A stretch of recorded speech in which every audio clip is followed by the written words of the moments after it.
That's good morning, Honorable Terkpeh. Good morning, Randy. Good morning to your hostel. Your excuse me, your viewers, and to those who are with you in the studio. Okay, right. So let's zoom straight into action. You heard the Vice President.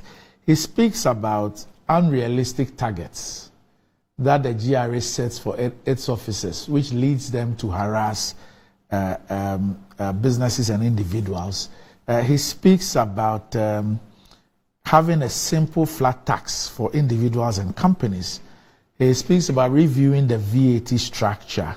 And he also speaks about what I believe is a tax amnesty. He says a clean slate in 2025 for individuals and businesses.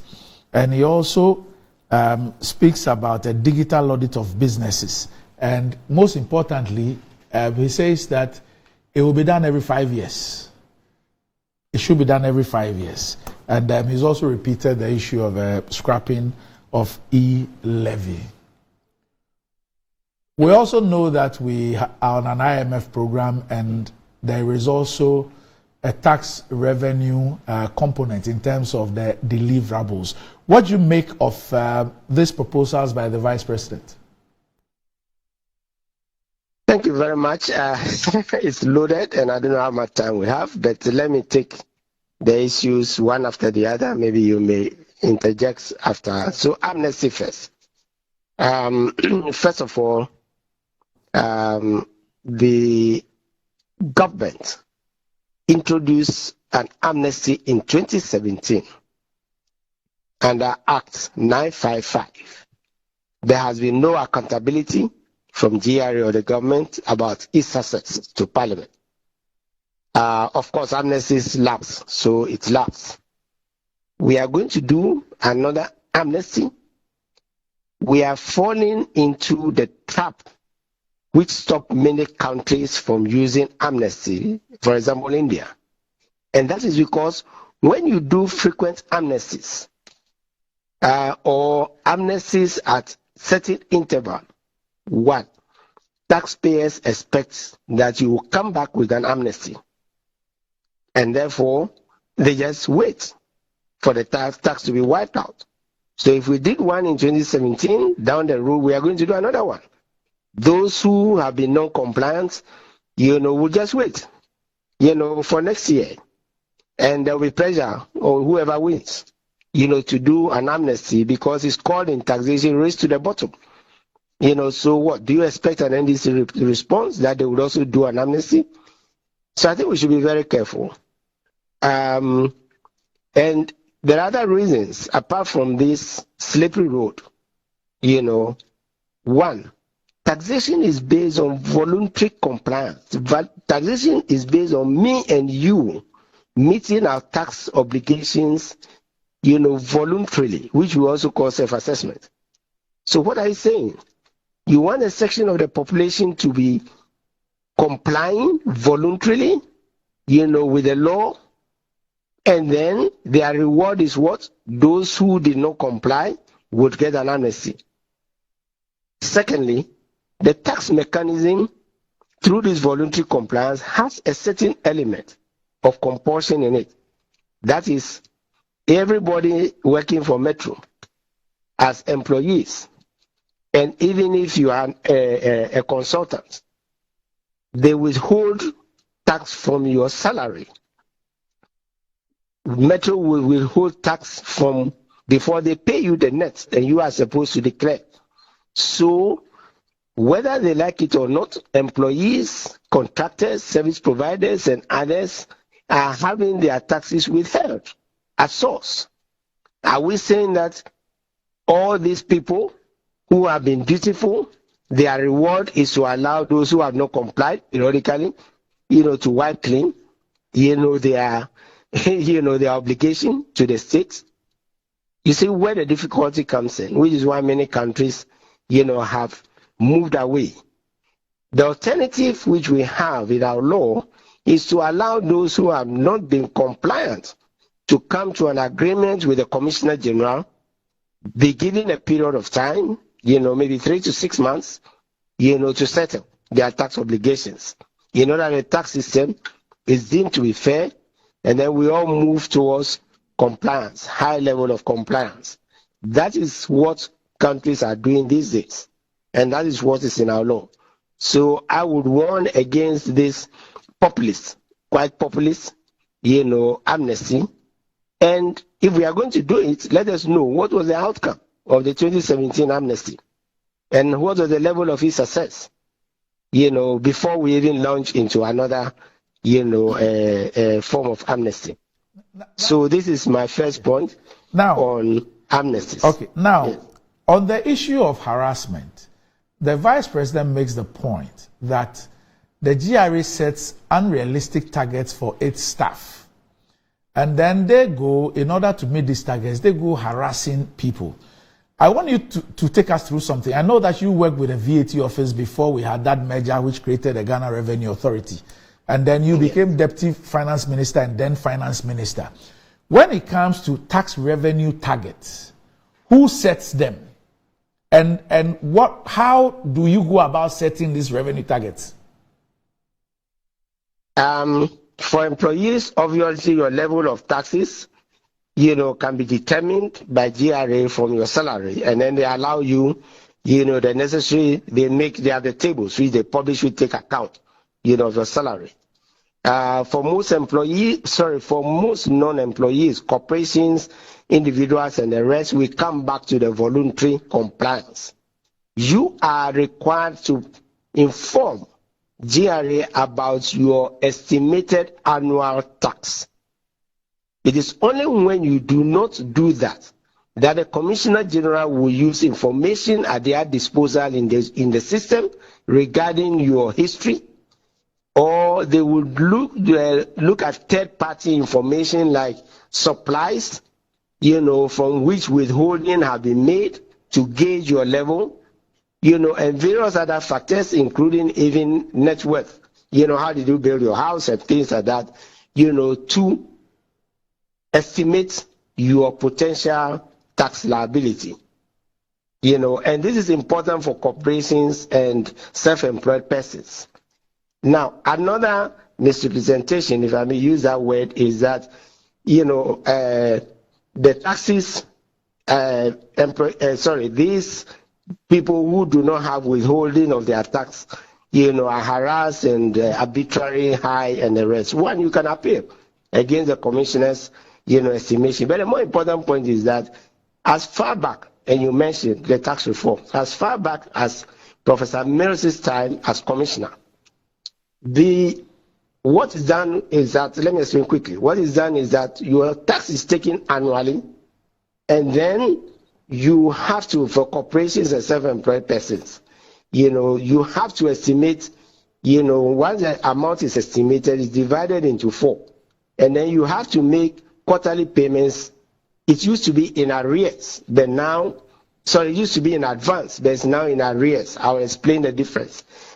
And the rationale is that rather than you waiting to the end of the year before you pay a heavy amount of money, especially for those who don't have good liquidity practices and they don't put money aside, it makes it easy for you to pay the quarterly so that you can then ease your payments. When you pay in advance, it means that the estimate is calculated at the beginning of the quarter. This has been changed for the payment to be made at the end of the quarter, so that you are deemed to have earned the income for the quarter. And therefore you are supposed to make the payment on the quarter. So when you estimate your annual, you divide it by 4. So we are no longer in the system, which the Vice President is recommending. But let me say that the harassment is coming from stopping the tax reforms, phase 2. If you recall, immediately Professor Mills came to power as president, as a tax expert, we created GRA, to lend clarity to the operational powers of the Commissioner General, just as in the US or anywhere. So when it comes to operations, the Commissioner General's word is final, so that there will be no political interference, no other interference. If you are dissatisfied, then you can go to the courts. One of the things which have been outstanding, which to the credit of this government they've done, is the tax tribunal. which is between the courts and the Commissioner General's powers. So if you do not agree with an assessment made by the Commissioner, a decision taken by the Commissioner, you can go to the tax tribunal. In fact, you can go with an accountant. You can go on your own. It's meant to be constituted by practical people who understand. It's chaired by a lawyer so that you can even represent yourself. That is a mechanism that we have. So this harassment and everything, I think we should make the board, work so that those who feel harassed, can go. The one reason why the domestic in particular, and I link it to the reforms, have become a difficulty is that you remember West Blue, you remember single window, which is now ICOMS.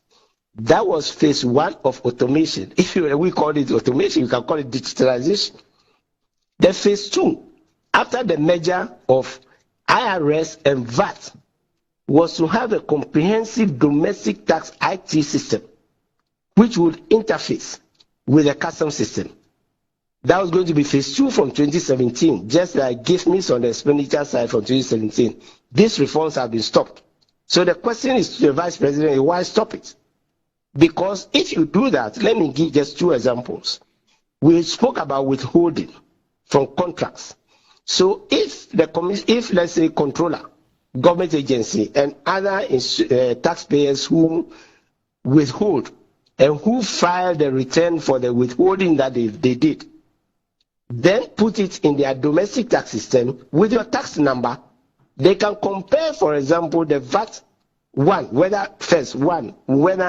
you have been paying your tax, that's why they're withholding, and is it the right amount of tax, given the information that they are gathering. Two, for example, much of VAT, which is taken as refund or input tax credit or a credit by businesses, are from imports. And the amount paid against which credit or refund is being taken is sitting in the custom system. So why haven't we completed the domestic tax system, which is now an IMF conditionality, something that we started voluntarily? The tender had been made, by understanding, for almost 2 years. No decision has been made. So in the absence of that information, with which the tax official will go to the field, armed with some information about your performance, then GRA will have to use other means to estimate, and that is where it comes across as harassment. We should advance. And in an era where we say we are doing digitalization, it's unfortunate that these reforms have been delayed. So, for example, we have the VAT portal. Let's come to the domestic. I think there's a domestic firm that has done the VAT invoice portal, moving it to be digital.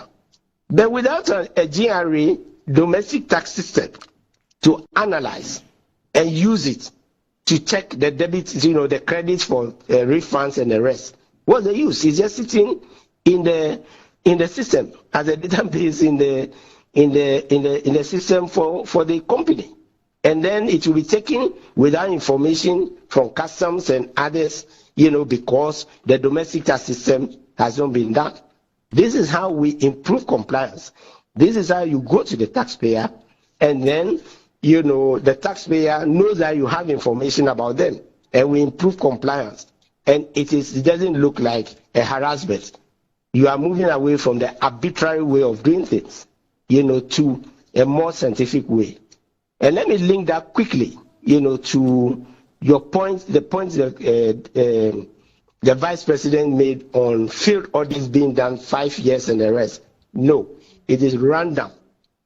If you have the information, and even in Ghana, there is no way in which GRA can go audit every taxpayer. We are talking about employees, employers, self-employed, before you even come to VAT, excise. There's no way they can do your audits even every 3 years.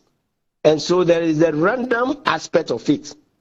And then a sample is picked, and then they go to the field and they check.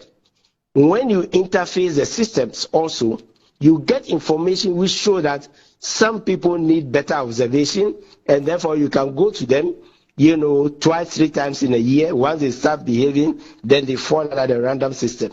So it is not like countries have an automatic 5-year, 3-year thing. No, it depends on the taxpayers are stratified between those who comply well and those who don't comply.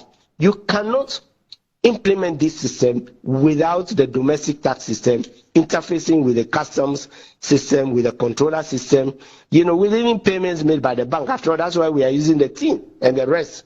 Of course, some of the information is private and you may have to go to court, to get it. But that's the essence of the tax identification number. That once the system, domestic and import, are holding a lot of information, they can interface, with other taxpayer systems, because the filing is being done electronically. Also, VAT, income tax, and currently the customs systems are all automated. So what is missing is the delay in implementing the domestic tax system. Now, Honorable, let me ask you this. Now, the Vice President speaks about a simple flat tax and also a review of the VAT structure. But just before we even speak about this too, the question I asked earlier, I wanted to find out this. For example, if you go to Parliament and you announce that for the year 2025, we expect to get 100 billion cedis from tax revenue, how do you come by this figure, and who sets this target, this tax revenue? Actually, the targets start with work done by GRA. Mm-hmm. That's the truth. Because GRA that is holding the database, for the taxes, whether it's VAT, whether it's corporate income tax, personal income tax, excise, import duty, or the levies. You see where the database becomes important in an era of digitalization, which was what the trend that we were moving towards. So it's GRA. Now again, what I know of GRA, both as a practitioner and as minister, is that GRA has a solid database, which tells the Ministry of Finance Policy Division that based on the trajectory from the past, right, which they have a projection into the future, match against the database for corporate companies, especially the large ones, large companies, who are also the large VAT, corporate income tax, excise, and other taxpayers. That's where the 80-20 rule comes from. 20% of these taxpayers you can use their database to estimate clearly 80% of the tax revenue that you're going to earn. Then the rest is done through other sampling and other techniques. So the expertise is within GRA, which is now unified. It used to be within IRS, within VAT, and then within, customs. Now you see under one Commissioner General, under one GRA, all these, systems are interfaced, and that is what is lacking. The customs officer has been trained both in VAT, and corporate income tax and vice versa. Ideally, that's what it should be. So the information is technical for forecasting, and it comes from GRA. Of course, the difficult part is, okay, then the Ministry of Finance through its policy division says, I want to introduce a new policy. I want to take, NHIL and as has happened, and get fund from the VAT base, and I want to make it a separate tax called straight, levy. That is new to the system, and it is disrupting the system that they have where these two taxes were considered as VAT. Okay, so now they will have to do their best estimates of separating, and remember, the straight levy denies, unlike the VAT previously when it was a VAT, denies input tax credit and refunds to the taxpayer. So the presumption is that these are going to be additional revenues, but they are going to increase the, because when you give the taxpayer exemption, and you give the taxpayer, exemption, let's say exemption, or a credit or a refund, remember, it's not part of your tax base, so no money is coming from it. But once you deny them that, the expectation is that you will earn more money. But remember, you are increasing the burden of taxation, and therefore you increase evasion and avoidance, which is more difficult to calculate. And this is where the overestimation, of the tax or otherwise, takes place. So both customs and now domestic tax division have solid research departments, which we should continue to assist.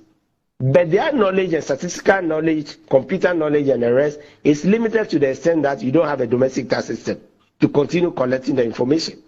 So you may be very solid because of ICOMs on the custom side, but not on the domestic side.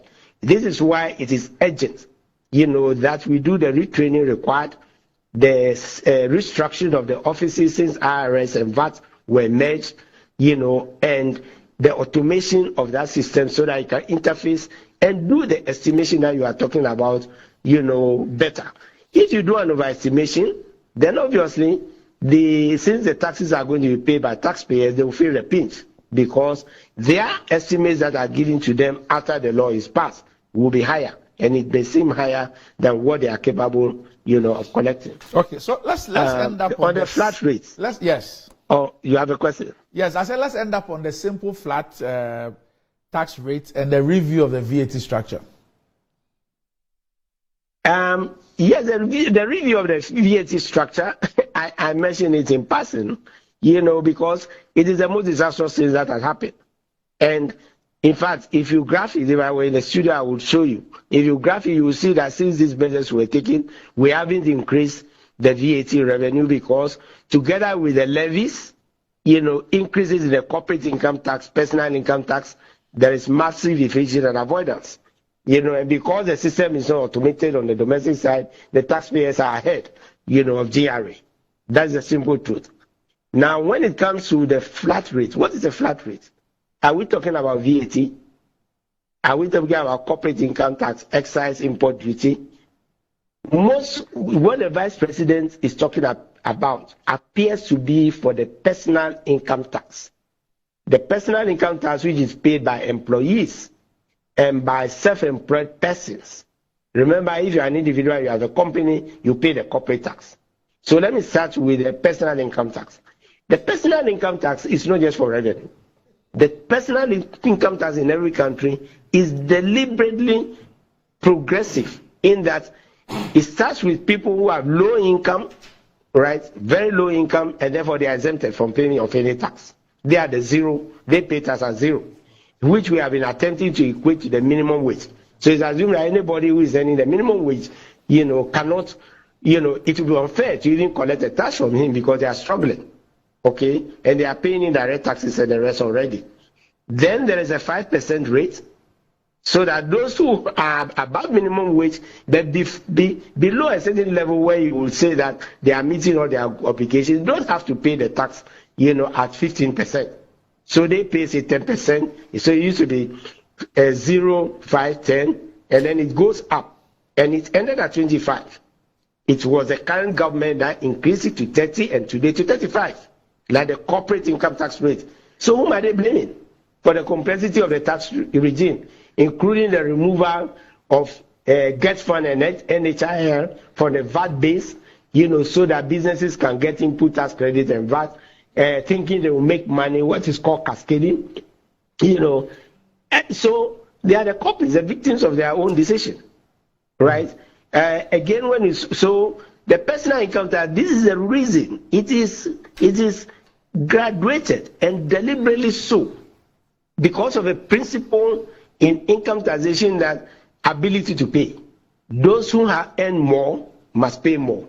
So when you say you are implementing a VAT rate as flat rate, are you saying 10%, 15% for everybody, including those who are 35%? You are even going to lose revenue because you are bringing my tax obligation all of a sudden from 35%, what used to be 25%, down to what? An average of 15%. And then are we saying that those who were paying 5, 10%, and even not paying tax at all are also going to pay 10%? You see, it's easier said, than done, right? Those who will be comfortable are those who are already paying as 15. It doesn't matter to them anymore, right? But let me also, say quickly that the VAT was a flat rate. Remember, the VAT was introduced at 10% flat, apart from the exemptions, again for the same reasons of low income. So it targeted textbooks, it targeted basic medicine, and the rest food, unprocessed food, which is what the majority of low income. So apart from those, all the tax was at 10%. We increased it to 12.5%. The 2.5% was first get fund. Then we increased it to 15%. The 2.5% became NHIL. You see why these two were being collected as VAT, because of the difficulty, in introducing the VAT, right? And therefore it was said that if we are going to increase the tax, let us apply it to health and education, so that Ghanaians see the direct benefit of it. Then it was increased to 17.5%, quite recently, for the Ghana Infrastructure Investment Fund, so that we can, implement better fiscal policy. It's the MPP that came, and introduced the 3%. So if the VAT is multiple tax, it's the MPP. In fact, we reversed this, in the new VAT Act to apply only the single rate, but made a concession so that both for the small businesses, SMEs, a certain rate will be paid both for the income tax and for VAT, flat, right? Because the presumptive tax was already there. Again, the current government abolished it, brought the VAT flat rate scheme separately. In the current budget, they've gone back to this. So they introduced a complication, I'm afraid. I spoke about the corporate income tax already. That one is flat. And it was at 25%. And we had been bringing it down. I was part of that, so I know the history. We had been bringing it down from when it was 55, 65%. And depending on the sector. And the goal was to be competitive at about 20%. We got to 25% after almost 3 decades. The current government, because all their proposals for meeting their expenditures on revenue increased to 25%. And they increased the top marginal rate of the income tax, which I discussed recently, also from 25% to 35%. So, what is the reform for? A reform that was implemented and which, against all warning, was distortionary, or what? The other two taxes, which are the pillars, is excise. Excise is punitive. So when you drink more, you pay more. The rates are not flat; they are graduated, and whatever, particularly petroleum, because it's an environmental tax. So if you have a V8, you consume more petrol, you pollute more. Again, it's not true that we don't have an environmental tax and we will have to introduce some levy for environment. No, all the petroleum taxes were introduced on environmental grounds, except for the ESLA, which was targeting, the payment of contractors and the IPPs, which we know the story there on the expenditure side, right? They were never paid. They were collateralized. We don't know where the amount is today. That ESLA loan, which was collateralized, has become part of the debt exchange because we have defaulted even on that one. Yet the ESLA revenues keep flowing in. The last one is the import duty. It's also a flat rate. But because we want to industrialize, we introduce a lower rate for raw materials and for inputs, right? Apart from the consumption rate. And then we introduce exemption for, on, again, low-income basis, which is equivalent to what I explained with the VAT. That is, we exclude the import duty and then VAT on some basic educational materials, basic medicine. We don't, if you import, of course, if you import raw food into Ghana, you have to pay the tax because, we are deemed to be self-sufficient in all of that. So, Randy, the point I'm making is that it is the current government, excuse me to say, that introduced the complexity. You see, I've not even spoken about the 12 or so levies that have been added. That introduced, and those are often a duplication of taxes that were in existence before and replaced by the VAT, single rate. Now we are bringing all those taxes back as if we didn't learn any lesson from Kumi Preku. Right? So I hope this gives your viewers and listeners, some explanation of why, the vice president needs to go, deeper, to understand things which they had done, no accountability. They want to introduce them like amnesty, the complexity of the tax regime, which was sanitized during the ERP SAP era, has been made complex by all these ad hoc decisions which I'm talking about. The bitterest one being the straight levy and the levies. And then I hope I've also explained, what is field audit. It is not a conscious, 5 year. It turns out to be an average because the taxpayer population is huge. And you normally, target it, on a random basis. Okay. And so on a random basis, it's not possible to go and do a field audit of everybody. We should be careful because tax audit is a regular function.